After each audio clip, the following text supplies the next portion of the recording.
Faannoon Gondar tokko jechuun ajajaa faannoo naannoo Gondar jiru irratti murtee fudhatee jiraachuu oduun keessoo nu qaqqabdee jirti.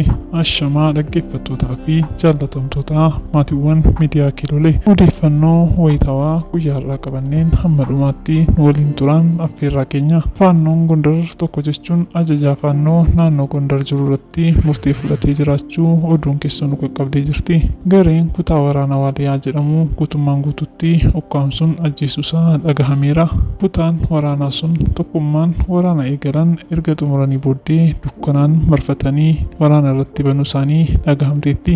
Gareen kun qeesii isaaniin ni araaramna jechuun hooggantoota qofaa adda baasuun jaarsummaaf hidhannoo ergaa ofirraa buusanii booddee ajajaa kutaa waraanaa Tasfaa kan jedhamu dabalatee kaabinee waraana sanaa ta'an guutuun hojii raawwachiiftota waraana sanaa tokkummaa faannoo Amaaraa humnaa Gondar adda durummaa Warquu Zagayyeen bakka tokkotti awwaalamanii jiraachuu odeeffannee jirra.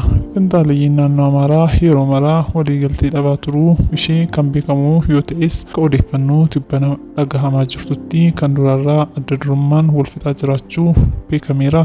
Egaa jaallatamtootaa fi dhaggeeffattoota keenya qophii qabannee asumarraan golumnaa yeroo dansaa qabaadhaa. Laayik, sheer, sabskiraayib gochuun dagatiinaa. Galatooma.